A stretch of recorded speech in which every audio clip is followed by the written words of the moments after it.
RMC Roten sans flamme. Échange les hommes. Je m'en fous, moi. Mais je suis pas Didier Deschamps. Bon, d'accord, Moi, je suis Jérôme Roten, sélectionneur. C'est scandale. Oh, de la tête de con qu'il a. Oh, j'en ai trop. Faites entrer l'accusé. Ah, c'est un nouveau classique, coach Corbus. On sent que ça vient du fond du cœur. Ouais, c'est ça, exactement. Bon, Jérôme Jean-Michel, Je sais il n'a de pas qui pu, parle, mais ça- il n'a pas pu s'en Moi, empêcher. je sais. Luis Enrique a encore surpris tout le monde mercredi contre Barcelone. Quart de finale à la Ligue des Champions, défaite 3-2. Deux choix forts de la part du coach parisien. Il a titularisé Asensio devant et Kangin Lee au milieu. Donc encore un 11 surprise concocté par le Catalan. Des choix perdants. Asensio a été remplacé par Barcola dès la mi-temps. Lee a cédé sa place à Warren Zaïre-Emery à l'heure de jeu. Autre habitude maintenue malgré l'enjeu du match. L'annonce tardive de sa composition d'équipe au tout dernier moment. Alors ce soir, Luis Enrique est accusé d'avoir mis son équipe en difficulté face au Barça. Mercredi, l'accusation est menée par le procureur Larquet. Bonsoir, monsieur le procureur. Bonsoir. Luis Enrique est défendu par Maître Roten. Bonsoir, Maître. Bonsoir à tous. Et un supporter parisien viendra rendre son verdict. C'est Aubin qui nous rejoint. Salut Aubin. Bonjour, et j'aimerais bien avoir les mêmes titres honorifiques que les personnes que je vais être amené à juger, s'il vous plaît. Merci. Ok. Aubin, reste à l'écoute. En tout cas, on lance Aubin. ce procès avec la prise On va de voir parole si t'es un vrai. Hein. du procureur. Monsieur le procureur, les choix et le timing de l'annonce à ses joueurs vous posent problème. Hein. Non, mais il doit juger Luis Enrique. Il a déjà donné son verdict, notre Aubin. Donc c'est un petit peu Mais embêtant, peut-être que mais c'est votre pas- plaidoirie va tout changer. Mais c'est pas grave, c'est pas grave. Je suis de plus en plus énervé et le match, mais l'avant-match m'avait déjà. J'aurais tant aimé avoir tort de ce que je pensais mais finalement j'ai eu raison. J'ai eu raison parce que déjà à l'échauffement, il joue au malin. Il joue au malin. Alors moi, il fait ce qu'il veut. Il fait la composition d'équipe qu'il veut. Il fait des essais avant les matchs. Il fait des essais pendant le match. Il fait des essais quand il veut. Il fait même des essais et de l'intox à l'échauffement. Il y avait une mise en place à l'échauffement. Alors, quand je ne suis pas sur place, je ne peux pas voir l'échauffement. Mais même là, il essaie de prendre les gens pour des idiots. Quand je dis pour des idiots, je suis poli. Parce que dans ses plaidoiries, il dit « Non, mais importa ». Et ça ne... Je m'en moque de ce que pensent les gens. Moi, je suis Luis Enrique et j'ai un palmarès et j'ai des titres honorifiques, comme dit Aubin. Non, il n'a pas que des titres honorifiques, il a des vrais titres avec des vrais footballeurs et une vraie Masia qui faisait jouer les joueurs de Barcelone de la même façon quand c'était Luis Enrique, Guardiola et compagnie. Bon, donc, je ferme la parenthèse. Mais à l'échauffement, je regardais, je me disais quel va être le rôle d'Asensio. Alors à l'échauffement, le piston gauche offensif, c'était Nuno Mendes, qui a été bon au demeurant. Ouais. Mais c'est lui qui débordait et qui centrait. Le piston droit, alternativement, c'était Dembélé et Kangin Lee, qui centraient sur un avant-centre qui s'appelait Mbappé. C'était Mbappé qui était dans l'axe. Et Asensio, je le cherchais, je ne l'ai pas vu. Je ne l'ai pas vu à l'échauffement comme je ne l'ai pas vu en match. Et cet homme-là est un chercheur qui cherche mais qui ne trouve jamais. Enfin, c'est quand même extraordinaire. Il a été obligé de changer. Il a prouvé par les changements à la mi-temps qu'il s'était trompé. Mais c'est pas grave. On va rechanger, on va bricoler un petit peu. Et ce garçon-là me semble être un génie totalement incompris. Ou j'enlève qui un génie, je dis un incompris, parce que ce n'est pas un génie. Et les joueurs étaient perdus.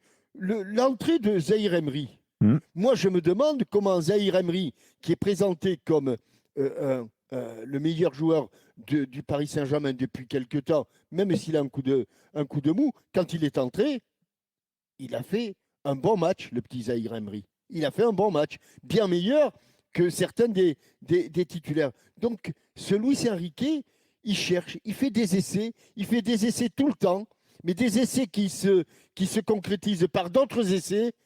Et bon sang, bonsoir, on sent que cette équipe-là n'a pas de repère. Que Marquinhos, qui a commencé à droite, qui a fini au centre. Après, ça, c'est un choix par défaut, par exemple, parce qu'Hakimi était suspendu, il fallait trouver quelqu'un. Que Lucas Hernandez joue à droite en étant gaucher.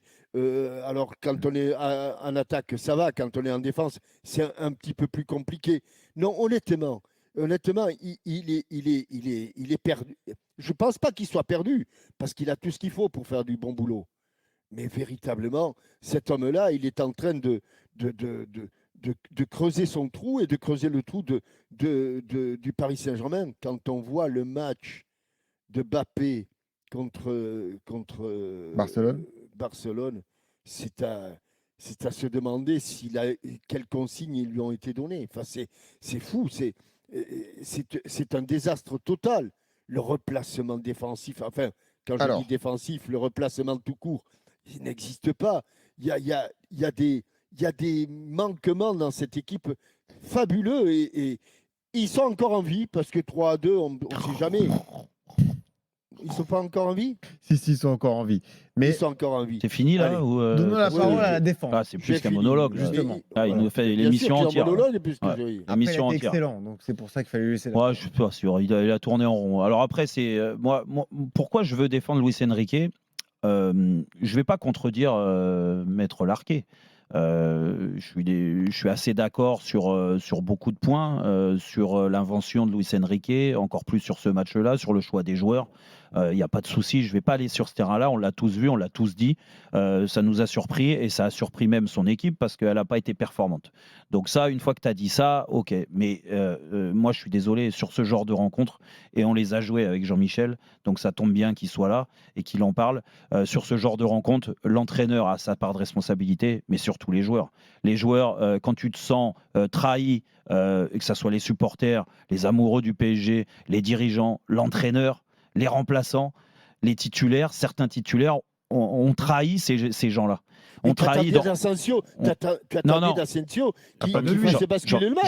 Jean-Michel, moi je suis désolé, j'attendais déjà qu'il y ait un autre état d'esprit, qu'il y ait des joueurs conquérants, des joueurs qui aient envie de courir ensemble, qui aient envie de faire mal à l'adversaire. Parce que je suis désolé, ces matchs-là, Jean-Michel, tu le sais très bien et encore mieux que moi, que comment tu renverses une équipe en quart de finale de Ligue des Champions, c'est déjà en termes d'état d'esprit, de duel, tout ce que tu veux. Et quand tu parles de duel, rentrer dans les duels, pourquoi le PSG n'arrivait pas à rentrer dans les duels, avait toujours 1 ou 2 mètres de retard, parce que l'état d'esprit n'était pas bon et parce que tu n'avais pas envie de te faire mal.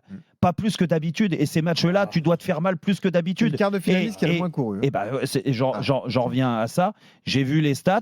Mais j'ai pas eu besoin d'avoir la confirmation par les stats parce que j'ai revu le match encore et surtout la première mi-temps. Je parle pas de la deuxième mi-temps parce que là, ça va aller contre Maître Larquet. C'est-à-dire que la deuxième mi-temps, dans ces cas-là, autant on dit Luis Enrique s'est trompé sur la première mi-temps et sur l'approche du match, autant la deuxième mi-temps, on dit il a eu raison parce que le premier quart d'heure. Quand tu joues un quart de finale de Ligue des Champions, il vaut mieux réussir les deux mi-temps. Mais d'accord, mais on peut pas dissocier ce que je veux dire, la première mi-temps et la deuxième avec les choix de Luis Enrique.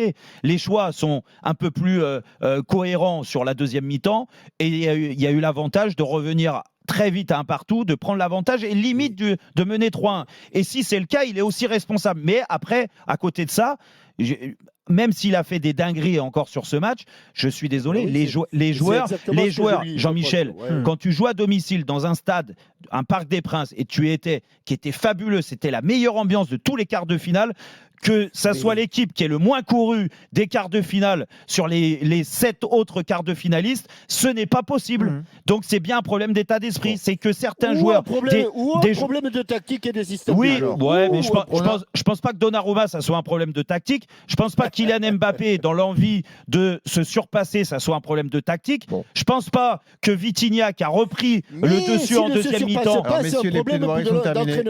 Moi, c'est le moment du verdict qui va être rendu par Aubin, donc notre juge du soir. Aubin, qui remporte ce procès alors ? Salut Aubin.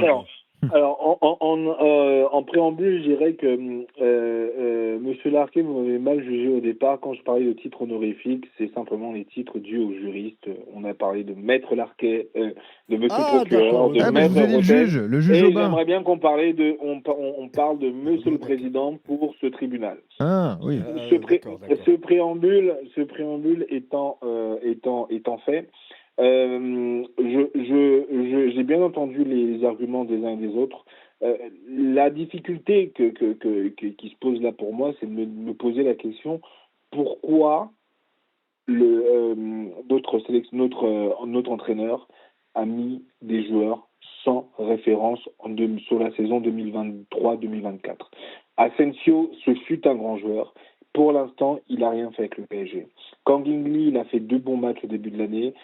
Il s'agissait même de les mettre en difficulté. On arrive en 2018, on arrive en 2024, on a un serial buteur qui nous met 8 buts et il y a 1 an et demi met un triplé en quart de finale de Coupe du Monde, s'appelle Gonzalo Ramos. Pourquoi il est sur le banc? Donc Aubin, si je comprends bien, c'est plutôt Jean-Michel qui remporte le procès. C'est les choix de Luis Enrique que tu sanctionnes. Ok.